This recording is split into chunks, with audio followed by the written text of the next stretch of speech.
The Testament of Joseph, the 11th son of Jacob and Rachel. The copy of the Testament of Joseph. When he was about to die, he called his sons and his brethren together and said to them, "My brethren and my children, hearken to Joseph, the beloved of Israel. Give ear, my sons, unto your father. I have seen in my life envy and death, yet I went not astray, but preserved in the truth of the Lord. These, my brethren, hated me, but the Lord loved me. They wished to slay me, but the God of my fathers guarded me. They let me down into a pit, and the Most High brought me up again. I was sold into slavery, and the Lord of all made me free. I was taken into captivity, and his strong hand succored me. I was beset with hunger, and the Lord himself nourished me. I was alone, and God comforted me. I was sick, and the Lord visited me. I was in prison, and my God showed favor unto me. In bonds, and he released me. Slandered, and he pleaded my cause. Bitterly spoken against by the Egyptians, and he delivered me. Envied by my fellow slaves, and he exalted me." Chapter 2. And this chief captain of Pharaoh entrusted to me his house, and I struggled against a shameless woman, urging me to transgress with her. But the God of Israel, my father, delivered me from the burning flame. I was cast into prison, I was beaten, I was mocked, but the Lord granted me to find mercy in the sight of the keeper of the prison. For the Lord doth not forsake them that fear him, neither in darkness, nor in bonds, nor in tribulations, nor in necessities. For God is not put to shame as a man, nor as the Son of Man is he afraid, nor as one that is earth-born is he weak or affrighted. But in all those things doth he give protection, and in divers ways doth he comfort. Though for a little space he departeth to try the inclination of the soul. In 10 temptations he showed me approved, and in all of them I endured. For endurance is a mighty charm, and patience giveth many good things. Chapter 3. How often did the Egyptian woman threaten me with death? How often did she give me over to punishment, and then call me back and threaten me? And when I was unwilling to company with her, she said to me, "Thou shalt be lord of me, and all that is in my house, if thou wilt give thyself unto me, and thou shalt be as our master." But I remembered the words of my father, and going into my chamber, I wept and prayed unto the Lord, and I fasted in those 7 years, and I appeared to the Egyptians as one living delicately. For they that fast for God's sake receive beauty of face. And if my Lord were away from home, I drank no wine, nor for 3 days did I take my food, but I gave it to the poor and sick. And I sought the Lord early, and I wept for the Egyptian woman of Memphis, for very unceasingly did she trouble me. For also at night she came to me under pretense of visiting me. And because she had no male child, she pretended to regard me as a son. And so I prayed to the Lord, and she bare a male child. And for a time she embraced me as a son, and I knew it not. But later she sought to draw me into fornication. And when I perceived it, I sorrowed unto death. And when she had gone out, I came to myself and lamented for her many days, because I recognized her guile and her deceit. And I declared unto her the words of the Most High, if haply she would turn from her evil lust. Chapter 4. Often, therefore, did she flatter me with words as a holy man, and guilefully in her talk praised my chastity before her husband, while desiring to ensnare me when we were alone. For she lauded me openly as chaste, and in secret she said unto me, "Fear not my husband, for he is persuaded concerning thy chastity. For even should one tell him concerning us, he would not believe. Owing to all these things, I lay upon the ground, and besought God that the Lord would deliver me from her deceit. And when she had prevailed nothing thereby, she came again to me, under the plea of instruction, that she might learn the word of God. And she said unto me, If thou willest that I should leave my idols, lie with me, and I will persuade my husband to depart from his idols, and we will talk in the law of thy Lord. And I said unto her, The Lord willeth not that those who reverence him should be in uncleanness, nor doth he take pleasure in them that commit adultery, but in those that approach him with a pure heart and undefiled lips. But she held her peace, longing to accomplish her evil desire, and I gave myself yet more to fasting and prayer, that the Lord might deliver me from her. Chapter 5. And again, at another time she said unto me, If thou wilt not commit adultery, I will kill my husband by poison, and take thee to be my husband. I, therefore, when I heard this, rent my garments, and said unto her, Woman, reverence God, and do not this evil deed, lest thou be destroyed. For know indeed that I will declare this thy device unto all men. She therefore, being afraid, besought that I would not declare this device, and she departed, soothing me with gifts, and sending to me every delight of the sons of men. Chapter 6. And afterwards she sent me food mingled with enchantments, and when the eunuch who brought it came, I looked up, and beheld a terrible man giving me with the dish a sword, and I perceived that her scheme was to beguile me. And when he had gone out, I wept, nor did I taste that or any other of her food. So then, after one day, she came to me and observed the food, and said unto me, Why is it that thou hast not eaten the food? And I said unto her, It is because thou hast filled it with deadly enchantments.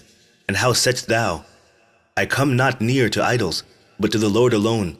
Now therefore, know that the God of my father hath revealed unto me by his angel thy wickedness, and I have kept it to convict thee, if haply thou mayest see and repent. But that thou mayst learn that the wickedness of the ungodly hath no power over them that worship God with chastity. Behold, I will take of it, and eat before thee. And having so said, I prayed thus, The God of my fathers, and the angel of Abraham be with me, and ate. And when she saw this, she fell upon her face at my feet, weeping. And I raised her up, and admonished her, and she promised to do this iniquity no more. Chapter 7. But her heart was still set upon evil, and she looked around how to ensnare me, and sighing deeply, she became downcast, though she was not sick.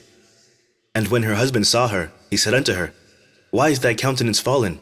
And she said unto him, I have a pain at my heart, and the groanings of my spirit oppress me. And so he comforted her who was not sick.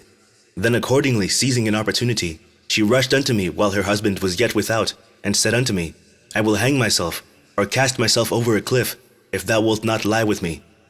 And when I saw the spirit of Beliar was troubling her, I prayed unto the Lord, and said unto her, Why, wretched woman, art thou troubled and disturbed, blinded through sins? Remember that if thou kill thyself, as Teho, the concubine of thy husband, thy rival, will beat thy children, and thou wilt destroy thy memorial from off the earth. And she said to me, Lo, then thou lovest me, let this suffice me, only strive for my life and my children, and I expect that I shall enjoy my desire also. But she knew not that because of my Lord I spake thus, and not because of her. For if a man hath fallen before the passion of a wicked desire, and become enslaved by it, even as she, whatever good thing he may hear with regard to that passion, he receiveth it with a view to his wicked desire. Chapter 8. I declare therefore unto you, my children, that it was about the 6th hour when she departed from me, and I knelt before the Lord all day and all the night, and about dawn I rose up weeping the while, and praying for a release from her. At last, then, she lay hold of my garments, forcibly dragging me to have connection with her. When, therefore, I saw that in her madness she was holding fast to my garment, I left it behind, and fled away naked. And holding fast to the garment she falsely accused me. And when her husband came, he cast me into prison in his house. And on the morrow he scourged me, and sent me into Pharaoh's prison. And when I was in bonds, the Egyptian woman was oppressed with grief. And she came and heard how I gave thanks unto the Lord, and sang praises in the abode of darkness, and with glad voice rejoiced, glorifying my God that I was delivered from the lustful desire of the Egyptian woman. Chapter 9. And often hath she sent unto me, saying, Consent to fulfill my desire, and I will release thee from thy bonds, and I will free thee from the darkness. And not even in thought did I incline unto her. For God loveth him who in a den of wickedness combines fasting with chastity, rather than the man who in king's chambers combines luxury with license.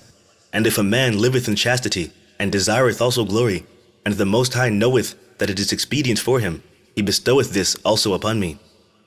How often, though she were sick, did she come down to me at unlooked-for times, and listen to my voice as I prayed. And when I heard her groanings, I held my peace. For when I was in her house, she was wont to bare her arms, and breasts, and legs, that I might lie with her. For she was very beautiful, splendidly adorned in order to beguile me, and the Lord guarded me from her devices. Chapter 10.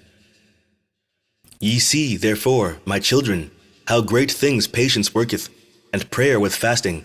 So ye too, if ye follow after chastity, and purity with patience and prayer, with fasting and humility of heart, the Lord will dwell among you, because he loveth chastity. And wheresoever the Most High dwelleth, even though envy, or slavery, or slander befalleth a man, the Lord who dwelleth in him, for the sake of his chastity, not only delivereth him from evil, but also exalteth him even as me. For in every way the man is lifted up, whether in deed, or in word, or in thought. My brethren knew how my father loved me, and yet I did not exalt myself in my mind. Although I was a child, I had the fear of God in my heart, for I knew that all things would pass away, and I did nor raise myself against them with evil intent, but I honored my brethren, and out of respect for them, even when I was being sold, I refrained from telling the Ishmaelites that I was a son of Jacob, and a great man, and a mighty. Chapter 11. Do ye also, my children, have the fear of God in all your works before your eyes, and honor your brethren. For every one who doeth the law of the Lord shall be loved by him. And when I came to the Indocalpite with the Ishmaelites, they asked me, saying, Art thou a slave? And I said that I was a homeborn slave, that I might not put my brethren to shame. And the eldest of them said unto me, Thou art not a slave, for even thy appearance doth make it manifest. But I said that I was their slave. Now when we came into Egypt, they strove concerning me, which of them should buy me and take me. Therefore it seemed good to all that I should remain in Egypt, with the merchant of their trade, until they should return bringing merchandise. And the Lord gave me favor in the eyes of the merchant, and he entrusted unto me his house. And God blessed him by my means, and increased him in gold and in silver, and in household servants, and I was with him 3 months and 5 days. Chapter 12. And about that time the Memphian woman, the wife of Pentepher, came down in a chariot with great pomp, because she had heard from her eunuchs concerning me. And she told her husband that the merchant had become rich by means of a young Hebrew, and they say that he had assuredly been stolen out of the land of Canaan. Now, therefore, render justice unto him, and take away the youth to thy house. So shall the God of the Hebrews bless thee, for grace from heaven is upon him. Chapter 13. And Pentepher was persuaded by her words, and commanded the merchant to be brought, and said unto him, What is this that I hear concerning thee, that thou stealest persons out of the land of Canaan, and sellest them for slaves? But the merchant fell at his feet, and besought him, saying, I beseech thee, my lord, I know not what thou sayest. And Pentepher said unto him, Whence then is the Hebrew slave? And he said, The Ishmaelites entrusted him unto me, until they should return. But he believed him not, but commanded him to be stripped and beaten. And when he persisted in his statement, Pentepher said, Let the youth be brought. And when I was brought in, I did obeisance to Pentepher, for he was third in rank of the officers of Pharaoh. And he took me apart from him, and said unto me, Art thou a slave or free? And I said, A slave. And he said, Whose? And I said, The Ishmaelites. And he said, How didst thou become their slave? And I said, They bought me out of the land of Canaan. And he said unto me, Truly thou liest. And straightway he commanded me to be stripped and beaten. Chapter 14. Now the Memphian woman was looking through a window at me, while I was being beaten, for her house was near. And she sent unto him, saying, Thy judgment is unjust, for thou dost punish a free man who hath been stolen, as though he were a transgressor. And when I made no change in my statement, though I was beaten, he ordered me to be imprisoned, until he said, The owners of the boy should come. And the woman said unto her husband, Wherefore dost thou detain the captive and well-born lad in bonds, who ought rather to be set at liberty, and be waited upon? For she wished to see me out of a desire of sin, but I was ignorant concerning all these things. And he said unto her, It is not the custom of the Egyptians to take that which belongeth to others before proof is given. This, therefore, he said concerning the merchant, but as for the lad, he must be imprisoned. Chapter 15. Now after 24 days came the Ishmaelites, for they had heard that Jacob my father was mourning much concerning me. And they came and said unto me, How is it that thou saidst that thou wast a slave? And lo, we have learned that thou art the son of a mighty man in the land of Canaan, and thy father still mourneth for thee in sackcloth and ashes. When I heard this, my bowels were dissolved, and my heart melted, and I desired greatly to weep, but I restrained myself, that I should not put my brethren to shame. And I said unto them, I know not, I am a slave. Then, therefore, they took counsel to sell me, that I should not be found in their hands, for they feared my father, lest he should come and execute upon them a grievous vengeance. For they had heard that he was mighty with God and with men. Then said the merchant unto them, Release me from the judgment of Pentifri. And they came and requested me, saying, Say that thou wast bought by us with money, and he will set us free. Chapter 16. Now the Memphian woman said to her husband, Buy the youth, for I hear, said she, that they are selling him. And straightway she sent a eunuch to the Ishmaelites, and asked them to sell me. But since the eunuch would not agree to buy me at their price, he returned, having made trial of them, and he made known to his mistress that they asked a large price for their slave. And she sent another eunuch, saying, Even though they demand 2 minas, give them. Do not spare the gold, only buy the boy, and bring him to me. The eunuch therefore went and gave them 80 pieces of gold, and he received me. But to the Egyptian woman he said, I have given 100, and though I knew this, I held my peace, lest the eunuch should put me to shame. Chapter 17. Ye see, therefore, my children, what great things I endured, that I should not put my brethren to shame. Do ye also, therefore, love one another, and with long suffering hide ye one another's faults. For God delighteth in the unity of brethren, and in the purpose of a heart that takes pleasure in love. And when my brethren came into Egypt, they learnt that I had returned their money unto them, and upbraided them not, and comforted them. And after the death of Jacob my father, I loved them more abundantly, and all things whatsoever he commanded I did very abundantly for them, and I suffered them not to be afflicted in the smallest matter, and all that was in my hand I gave unto them. And their children were my children, and my children as their servants.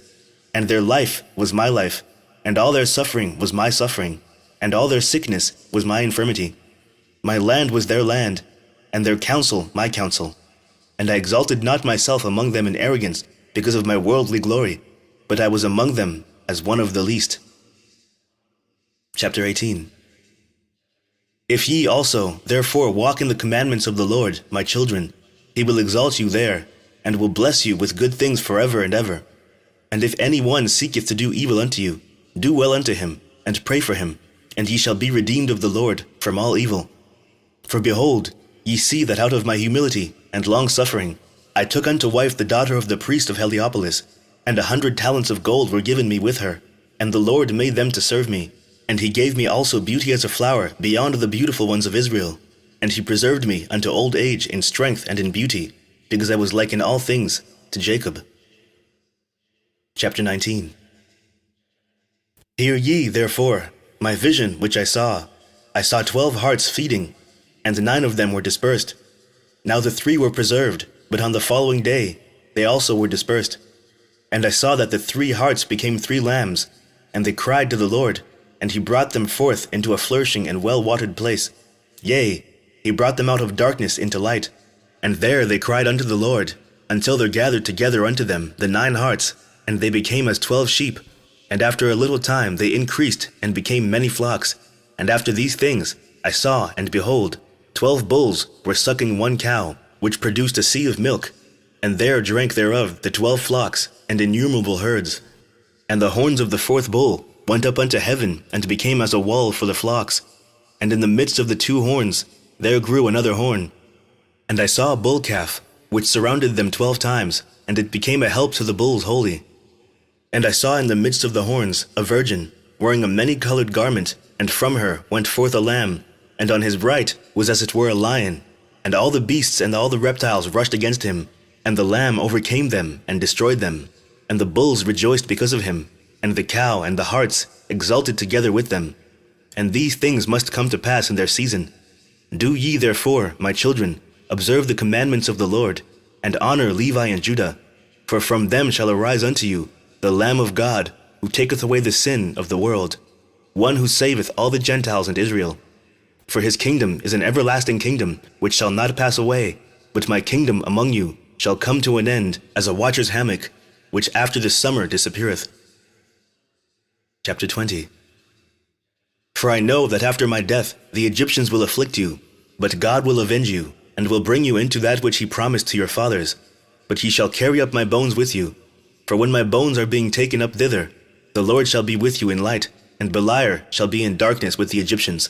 And carry ye up Asenath your mother to the hippodrome, and near Rachel your mother bury her. And when he had said these things, he stretched out his feet, and died at a good old age. And all Israel mourned for him, and all Egypt with a great mourning. And when the children of Israel went out of Egypt, they took with them the bones of Joseph, and they buried him in Hebron with his fathers, and the years of his life were 110 years. The end of the testament of Joseph.